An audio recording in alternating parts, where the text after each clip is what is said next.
All right, we're here to open a pre-release pack of Duskmourn. I've already taken the cover off. Let's go.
Alright, so we've cracked the pre-release pack, and as you can see, I opened a Meathook Massacre 2. Shiny, it's foily, it's got pretty cool art, and a bit of value. So that's not a bad crack, but what about the flavour? I think, unfortunately, I think the flavour's a real miss. And that's not because the idea of the massacre and there being some villain who's caused it is not flavourful. It's more the Meathook Massacre 2 part of this. It's meant to be a sequel to another movie, but obviously in universe it's not a movie. This is something that someone's doing, something that happened. And more than that, the Meathook Massacre 1 is something that happened on Innistrad. It's not something that happened in this plane. And so it's plainly just fan service-y, on the nose, meta stuff, which isn't really, in my view, good flavour. But it is a sweet looking card, and it's definitely going in my mono black commander deck. Now the foil, Arabella Abandoned Doll. Now the thing I really want to talk about with this lump of cards here is my main gripe with Duskmourn, which is that whilst there are very cool ideas and nice nods to various different kinds of horror films, I just don't think all those horror films sit together in a single plane in the way that WotC wants us to feel. The idea is the entire plane is this haunted house which is full of horrors, but they're all full of horrors who basically come from different movies. So here is a spooky doll from a haunted house, and she's an old-fashioned kind of doll. And here you have characters who are, you know, basically Scooby gangs. In the sort of horror films where you have a bunch of youths who go somewhere silly, either to the woods or to a haunted mansion, and then each of them is a particular archetype. So here we have a cheerleader, here we have a popular egotist, and she's obviously the queen cheerleader, and she's willing to let anyone die so long as she survives. So that's cool flavour, but is she in the same set as Meat Hook Massacre? Potentially. Is she in the same place as the Spooky Doll? Potentially. But in those films, you usually have one antagonist, you know, one slasher. Do you have all of them at once? Here's the cheerleader. She is a flippy cheerleader. So obviously being a very direct person who exists in this plane. So in this plane, obviously the people who were there before the house took over were in some sort of 1980s land. Now, I've kind of got this the wrong order, but in this 1980s land then, you've got technology.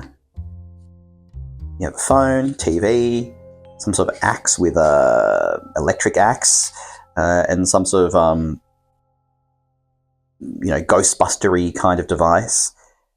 But the technology itself is not very consistent. So we have an old Bakelite kind of phone, but it's haunted. We have a TV, but it's a cathode ray tube TV, but it's got this sort of weird steampunk dial, which is kind of at odds with this neon Tron-like aesthetic that we have. It's kind of Tron and Ghostbusters all wrapped into one. And, you know, we have this with this haunted windbreaker, but, you know, with the high collars and the stripes. It's this weird futurist version of 1980. And maybe that's the world in Duskmourn, but I must say it's not very consistent with all the other bits, including, you know, the haunted house with the dolls, or whatever this guy is. I mean, they fit. This lady fits into the vibe. It's that sort of, you know, these racing stripes, space 1980s suits. But then this girl is just a cheerleader. And it's not really the space 1980s vibe, but presumably she's from the same place. Then you have the fears. So these are enchantment creatures, and I think they're meant to be more surreal than real. These are things that emerge out of people's minds, and as you can see, they're quite sort of surreal. They're pretty cool, though. They're cool looking, particularly these two, and the alien in particular. But again, the design aesthetic's very different to a more realistic, rusty kind of slasher. These are things from dreams, and maybe that all happens in the same house, but again, I don't feel like they fit that well. And particularly this one. If this is Duskmourn and most of the people in Duskmourn are from that plane, it's a world with elves, spirits, demons, fantasy tropes, but why are there aliens? That to me doesn't really make sense. Why would anyone fear aliens? You know, you've got demons to fear. Fearing aliens seems a bit out of place. Different image now. The Spine Seeker Centipede. Now this is just gruesome. This is very body horror kind of stuff. And this centipede obviously tries to latch itself onto someone's back, so it's gruesome. It's a great image, but again, is it the same place as the place where these are the nightmares? Is it the same place where you've got the doll or the haunted jacket? I don't really feel like they all fit together. And look, I'm not saying that you can't have a set with different art styles, but one would have thought that the different art styles are depicting the same thing. And so there seems to be a real lack of coherence between the different parts of Duskmourn. Like here you've got more slashers. I mean, not even a slasher. This is a clown on a wheel with gremlins. I don't know. It's something. It's metal. Does this fit in the same world as that guy? I don't know. This is a cool image. It's the slasher. You see his silhouette. It's evocative, but again, is it the same movie as the clown? I don't know. And the chainsaw. Very nice image, but it's a bit on the nose, particularly with the rev counters. And then these guys. Cutesy little gremlin. And, you know, oh, look at him. And the beasties. These are friendly but slightly scary beasts. They wear masks so we don't see their real faces. But are they, again, in the same place as all the other things? And then we've got the visitors to the plane. We've got Kaito, good pull.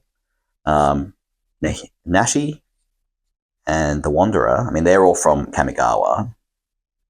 And art style-wise, they just look like they're, in a different film. Now, I can forgive that to some extent because they are from a different plane, so they shouldn't look like what's on this plane, but still, it really takes you out.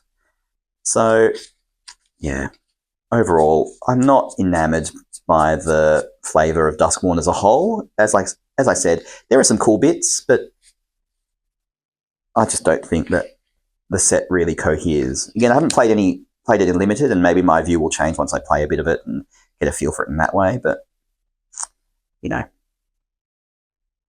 it's a nice try, Wizards, but I think you've really bitten off a bit more than you could chew here.